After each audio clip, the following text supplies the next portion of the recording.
सो hello guys, next episode आ गया है द पायरोवेट सागा, जिसमें हम देखेंगे कि अब पायरोवेट का हश्र क्या होगा। जहाँ पे हमने लास्ट में सस्पेंस में जो हमने छोड़ दिया था एपिसोड, अब वो आगे नेक्स्ट एपिसोड में हम कैरी ऑन करेंगे। तो यूजुअली जैसे कि हमारे पास लाइफ में चॉइसेस नहीं होती है ज़्यादा, हमारे पास एक ही तरीका होता है कि तुम भाई अपना करियर बनाओ, फिर तुम्हें जो करना है करो, तुम्हें कोई कुछ नहीं बोलेगा। लेकिन पायरोवेट बहुत लकी है भाई, उसके पास 3 वेज़ होते हैं अपनी लाइफ जीने के, जो हमारे पास नहीं है, जो आई थिंक बहुत कम लोगों के पास होंगे। इसके पास है। हाँ, बहुत लकी है भाई, बहुत लकी है। तो वो 3 चॉइसेस क्या है? वो 3 चॉइसेस है, या तो वो एरोबिक रेस्पिरेशन कर ले, या तो इनकम्प्लीट रेस्पिरेशन कर ले, या फिर एनारोबिक रेस्पिरेशन कर ले। एरोबिक और एनारोबिक में फ़र्क क्या है? सिर्फ इतना ही फ़र्क है, एक ऑक्सीजन की प्रेजेंस में होता है, एक ऑक्सीजन की प्रेजेंस में नहीं होता है।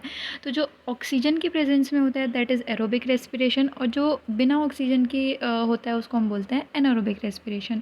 तो एरोबिक रेस्पिरेशन का तो बहुत लंबा सिलसिला है, वो पूरी की पूरी क्रैब साइकिल आएगी, जो कि हम नेक्स्ट एपिसोड में देखेंगे। उसके लिए हम अलग से एपिसोड बनाएंगे। अभी फ़िलहाल हम पढ़ेंगे कि इनकम्प्लीट रेस्पिरेशन में और एनारोबिक रेस्पिरेशन में क्या होता है। तो एनारोबिक रेस्पिरेशन में जैसा कि मैंने बताया कि ऑक्सीजन प्रेजेंट नहीं होगा। तो जब ऑक्सीजन प्रेजेंट नहीं होगा तो ये क्या करते हैं, मोस्टली हम जो एनारोबिक रेस्पिरेशन है उसको हम बोलते हैं फर्मेंटेशन। तो फर्मेंटेशन में क्या होता है, जो पायरुविक एसिड होता है ना, वो अपना बिना ऑक्सीजन के कन्वर्ट हो जाता है इथेनॉल में और CO2 में। और यहाँ पे जो CO2 रिलीज़ होती है ना, यही जो CO2 है वही हमारा जो है वो फ्लफीनेस देती है डोज़ को। जैसे कि कई जो हम ब्रेड्स वगैरह खाते हैं, ठीक है, बहुत सारी टाइप की जो हम ब्रेड्स खाते हैं उन सब में हम ईस्ट यूज़ करते हैं, और ईस्ट का काम ही होता है वो फर्मेंटेशन करना है, एनारोबिक रेस्पिरेशन करना।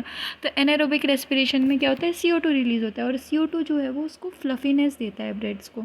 तो यही काम होता है एनारोबिक रेस्पिरेशन में। इनकम्प्लीट रेस्पिरेशन क्या है? इनकम्प्लीट रेस्पिरेशन तो मेरे जैसे आलसी लोग और मेरे जैसे लोग ही जुड़े हुए हैं इस चैनल पे।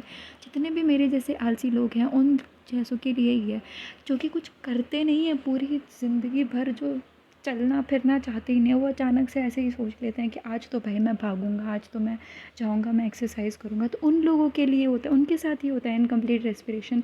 तो क्या होता है ना, जब हम बहुत टाइम से हिले डुले नहीं हैं, लेकिन अचानक से हमें जब ऐसे फुर्तीली आती है ना, तो हमारे जो सेल्स होते हैं उनके पास ऑक्सीजन की कमी हो जाती है। तो जब ऑक्सीजन की कमी हो जाती है ना, तो उस केस में ऑक्सीजन की कमी की वजह से इनकम्प्लीट रेस्पिरेशन होता है, और उस वजह से लैक्टिक एसिड बनता है। तो ये जो लैक्टिक एसिड है ना, उसी वजह से जो हमारे जो मसल क्रैम्प्स होते हैं ना, वो उस लैक्टिक एसिड की वजह से, इनकम्प्लीट सेलुलर रेस्पिरेशन की वजह से ही होते हैं। इसलिए भाई रोज़ उठो, जाओ, जॉगिंग करो यार। मेरे से तो नहीं हो रहा, तुम लोग ही कर लो, पर ठीक है, यही है बस इसका काम, और कुछ नहीं होता। तो ये तो देख लिया हमने कि कैसे क्या कन्वर्ट होना है। अब ये देख लेते हैं कि इसमें कुछ इंपॉर्टेंट एंजाइम्स भी है। जैसे कि मैंने तुम लोगों को ज़्यादा ग्लाइकोलिसिस में भी नहीं बताया था, तुम्हारे NCERT के हिसाब से ही बताया जितना तुम्हें एग्ज़ाम में लिखने की ज़रूरत है। वैसे इसमें भी 1-2 इंपॉर्टेंट एंजाइम्स है। जैसे कि जो हमारा एनारोबिक रेस्पिरेशन होता है, तो जो एनारोबिक रेस्पिरेशन में पायरुविक एसिड जो इथेनॉल और CO2 में कन्वर्ट होता है, वो कौन से एंजाइम्स की प्रेजेंस में होता है? एक तो होता है डीकार्बोक्सिलेज डिहाइड्रोजिनेज, और दूसरा होता है अल्कोहल डिहाइड्रोजिनेज। और जो इनकम्प्लीट रेस्पिरेशन होता है, जहाँ पे हम लैक्टिक एसिड में हमारा पायरुविक एसिड कन्वर्ट होता है, वो होता है लैक्टेट डिहाइड्रोजिनेज की प्रेजेंस में। सो इस वीडियो के लिए इतना सो ही। गाइस, अब वेलकम टू आगे क्या नेक्स्ट होगा जानने एपिसोड, के लिए बने जिसका रहिए नाम हमारे रहेगा द अपने पायरुवेट चैनल पे saga. Biology. Please guys subscribe और लाइक कर दो यार।